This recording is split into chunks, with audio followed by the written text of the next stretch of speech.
صرف دو باتیں، عقیدہ ختم نبوت، یہ بھی میرے نبی کریم صلی اللہ علیہ وسلم کی سیرت سے ثابت ہے۔ ہم کیوں نکلے ہیں، کیا وجہ ہے؟ صرف آپ کو یہ سمجھانے کے لیے تاکہ آپ کو بھی یہ سمجھ آئے اور آپ بھی آئندہ نکلے۔ چنانچہ سنیے، حدیث پاک میں آتا ہے کہ مسیلمہ کذاب، جس نے نبوت کا دعویٰ کیا تھا رسول اللہ کی زندگی میں، اس نے دو بندے بھیجے رسول اللہ کے پاس اور یہ بتایا کہ ہمارا مدعا یہ ہے کہ ہم آپ کے ساتھ نبوت میں شریک ہیں، آپ بھی نبی اور مسیلمہ کذاب یعنی مسیلمہ میں بھی نبی۔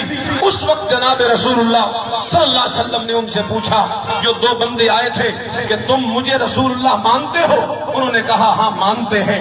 تو آپ نے پوچھا مسیلمہ کو بھی رسول مانتے ہو؟ انہوں نے کہا ہاں مسیلمہ کو بھی رسول مانتے ہیں، حالانکہ وہ تو جھوٹا تھا، دجال اور کذاب تھا۔ تو انہوں نے کہا ہم اسے بھی رسول مانتے ہیں۔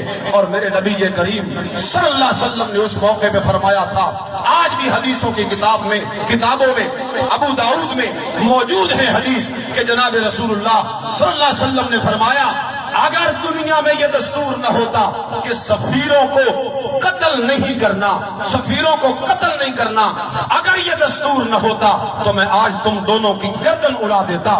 تو یہاں سے بھی سمجھ آیا کہ جو عقیدہ ختم نبوت کے منکر تھے، رسول اللہ نے ان کے قتل کا فیصلہ کیا تھا، لیکن اس وجہ سے رک گئے چونکہ وہ سفیر تھے اور سفیروں کو مارا نہیں جاتا تھا۔ آخری بات، سیدنا عبداللہ بن مسعود رضی اللہ تعالی عنہ جو اس حدیث کے راوی ہے، یہ بیان کرتے ہیں دوسری حدیث میں کہ جس وقت حضرت عثمان کا دور آیا، میں نے کوفہ کے بازار کے اندر ایک بندے کو دیکھا، میں نے اسے دیکھا تو میں نے کہا تم دیکھے دیکھے لگتے ہو۔ اس نے کہا خیر ہو، کیسے مجھے یاد کیا؟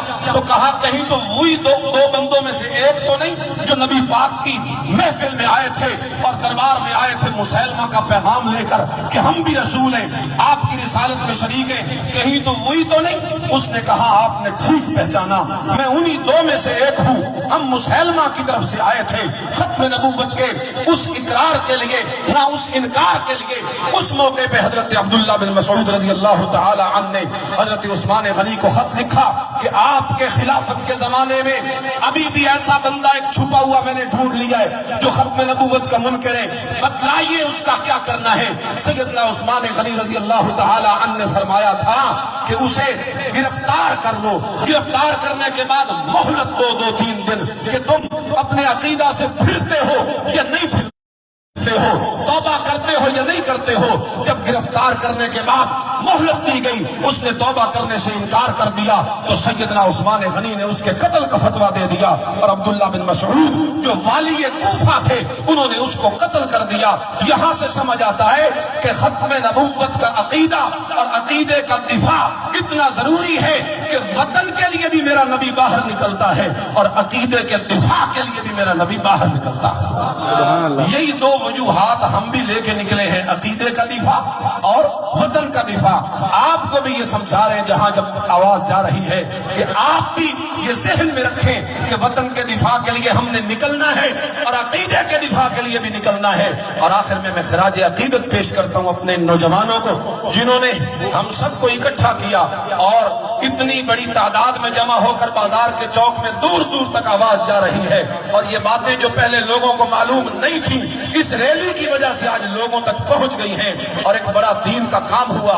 اللہ ان کی سعی کو بھی قبول فرمائے، اور جتنے شہداء ہیں عقیدے کے اور وطن کے دفاع کے، اللہ ان شہداء کے لیے بھی ان کی درجات میں بلندی فرمائے اور ہمیں بھی ان کے نقش قدم پہ چلنے کی توفیق نصیب فرمائے۔ وآخر دعوانا الحمدللہ۔